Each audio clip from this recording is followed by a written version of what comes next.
I'm Huon Aylmer, and this is Fear and Greed's Sunday feature interview. I'll be back again tomorrow with another weekday episode of Fear and Greed, the normal mix of business news and interviews that sets you up for a successful day.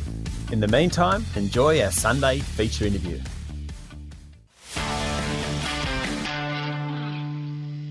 I've spoken a number of times this year about the role renewables will play in our energy future. We've seen a lot of companies signalling their plans to be carbon neutral in coming years, or in some cases to go even further. IKEA, which already has solar panels on its stores in Australia, has announced it will start constructing the country's biggest commercial microgrid, with the plan to eventually store and sell low-cost renewable energy back to the grid. And last month, Woolworths announced it would power its entire operation with renewable energy by 2025 and be carbon positive by 2050. They've already got solar panels at more than 150 stores across the country. Momentum, undoubtedly, is with renewables, and solar is still the dominant player in Australia. So I wanted to get a feel for where the solar industry in Australia is up to. Huon Hoogesteger is the founder and managing director of Smart Commercial Solar, one of the country's leading commercial solar providers. Huon, welcome to Fear and Greed. Hi, Sean. Thanks very much. I hope you don't mind. I'm going to ask for a 101 on solar. So I know I've just been talking about commercial solar installations, but most of our listeners would be more familiar with the residential solar. How popular has solar become? Kind of where are we up to in its maturity? Well, certainly in terms of Australians in general, we believe in the sun. It's pretty hard to ignore, I guess. Australia is now the highest amount of installed solar per capita in the world. So we have around about 650 watts of solar per person.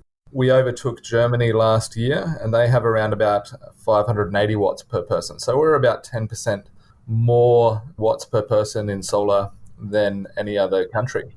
When you talk about 650 watts per person, how can I get my head around that? What's that mean? How many watts do I use, for example, in a year?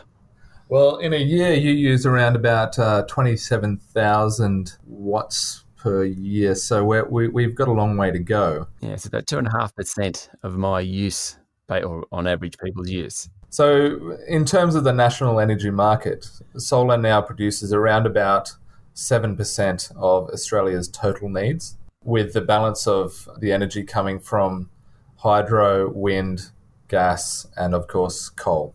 So renewables make up how much of the total energy generated? Renewables in general are around about 20 to 22% of Australia's total energy needs. That's including hydro, wind, and solar.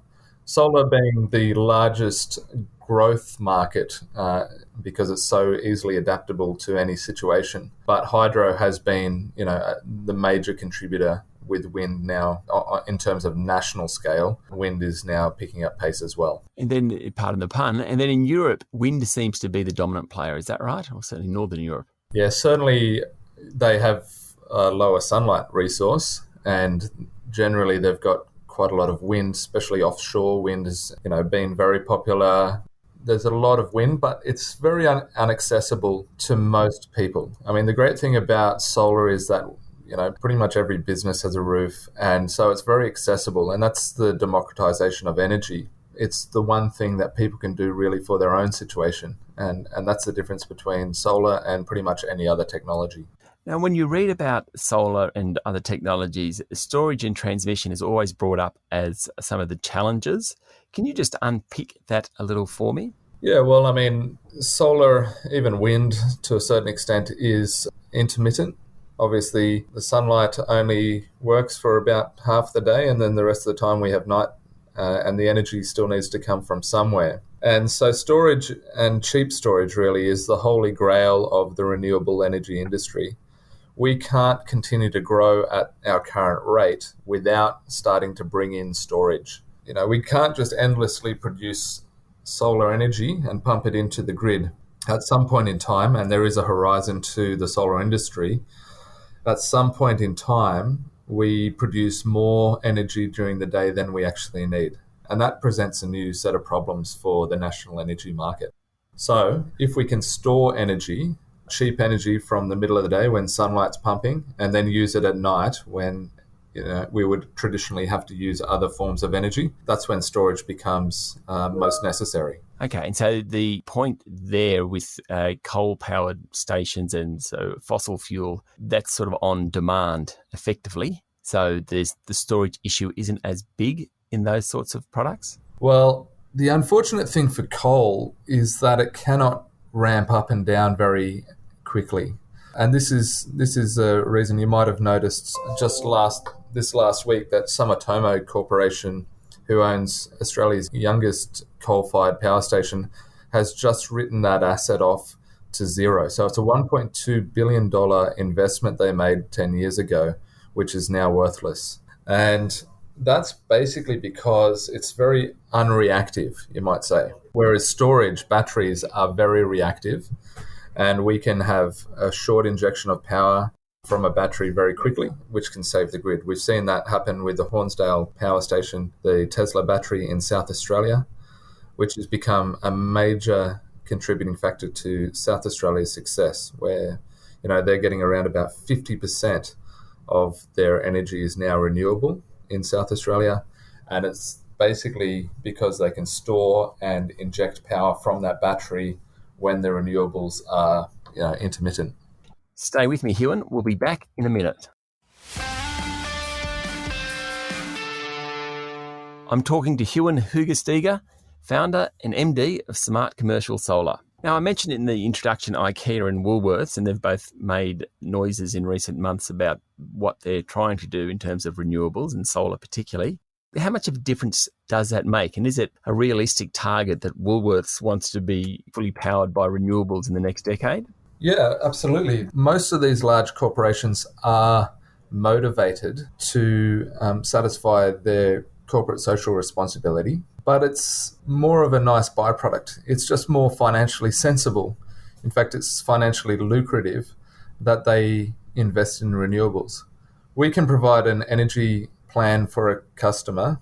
So we'll install a system free of charge on their roof, and we can bill them for the energy at a price that's far cheaper than their current grid rates. So whilst it's a really nice byproduct to be able to say we're going to be 100% renewable energy, it's also primarily a financial product. And our energy, renewable energy, is cheaper than traditional energy sources. It's an economic decision as much as it is an environmental decision. I would argue that most customers, it's primarily an economic decision, and it's a nice byproduct to have the environmental offsets. Okay. But, I mean, obviously, it's a great PR exercise for the places like Woolworths and IKEA to do it. When big corporates do that, do others tend to follow? There's an element of I'll have what she's having.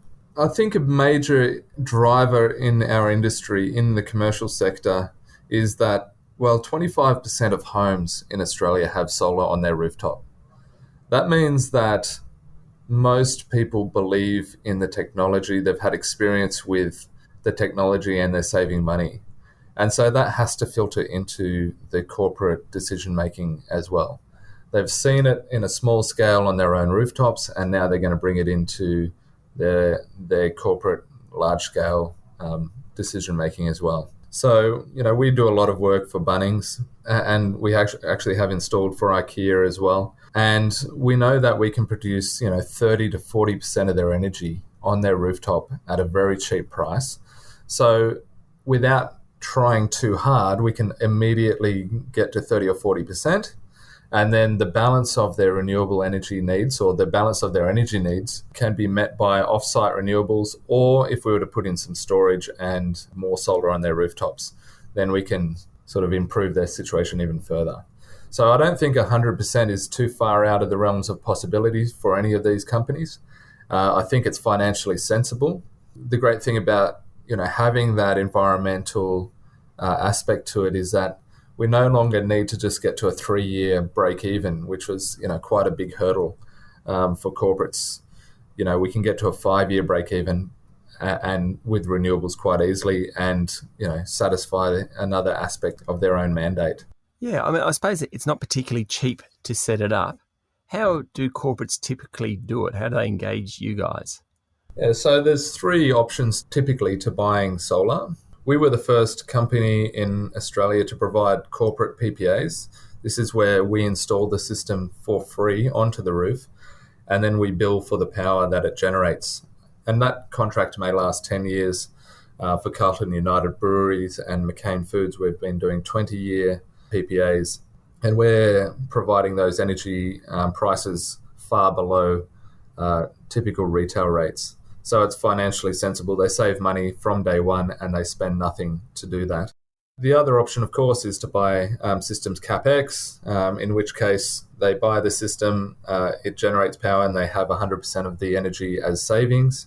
There's very little money in exporting power to the grid, so we're pretty mindful in how we size systems for our customers in both cases. And then the third option is to go via a lease. Now, leases, I think, are quite a risky way for anyone to buy solar because they're not tied to the performance of the system. And so you're on a take-or-pay contract. Whether the system works or doesn't work, the company's going to get a bill for their lease. So there's three options for a customer to buy solar. The PPA is, in my opinion, the best way to go because it shifts all risk out of the decision-making. They don't need to care about product performance or capital risks. All that risk sits on me, and I operate and maintain that plant. Obviously, there's plenty of people with lots of cash and they're happy to buy systems outright. In that case, we still offer some significant guarantees on the system performance, and we have very long warranties on our product, so the customer's fairly well protected on their investment as well. So you mentioned then also that you're putting power back into the grid. There wasn't a lot of money in that. So whilst it might sound good in terms of residential, that's not necessarily a reason for a commercial operator to go solar? Yeah, that's right. So we're very mindful of how we size systems, and we're predominantly sizing systems to meet the daytime needs of the businesses. If we overgenerate, if we generate a lot of power and send it back out to the grid, we may get a feed-in tariff. In commercial, there's no real incentive for the retailer to provide a feed-in tariff to the customer. In domestic, they do provide feed-in tariffs, mainly to stop the churn and really to get decision-making to look favourable in the eyes of the customer. But typically there's no money in it. And it's going to become increasingly the case because the amount of solar being pumped into the grid in the middle of the day is forcing the spot market price to become cheaper and cheaper. Yeah. And so we've seen over the last year a whole lot of events where the cost of energy has actually gone below zero. So as in, if you're generating energy, you're actually paying someone to use it at that time. We'll be back with more in a minute. My guest this morning is founder and managing director of Smart Commercial Solar, Huon Hoogesteger. Solar farms is the other thing that I've read about. I kind of get the idea of solar farms, but again, what sort of returns would they offer? And I suppose I'm thinking about the storage and transmission issues in those ones. Well, this is the thing.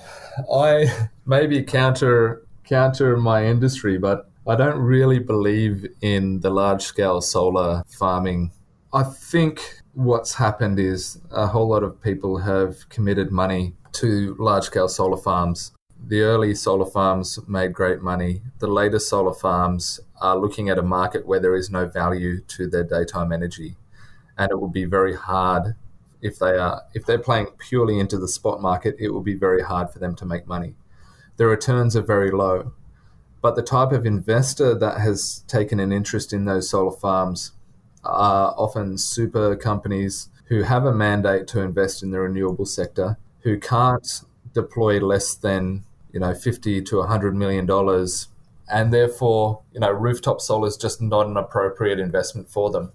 So they will invest, and they'll invest into a solar farm. It may not make them any money, but at least they can satisfy their portfolio requirements.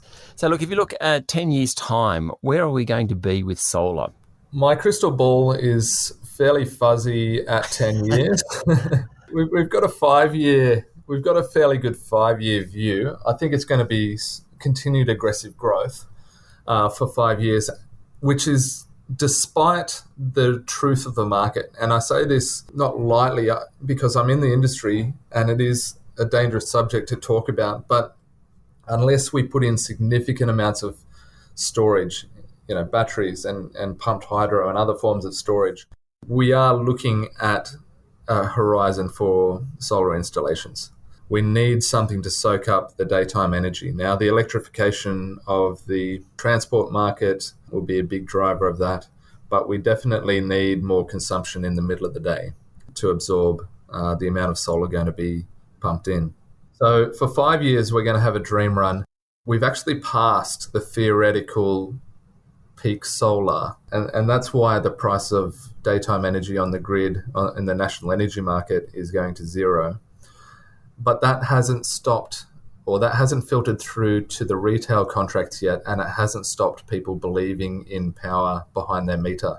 And so I think human behavior is not always logical, which is great, and we will have a great run. I think within the next 5 years, storage will become cheap enough and financially sensible enough for people to make a decision to buy storage.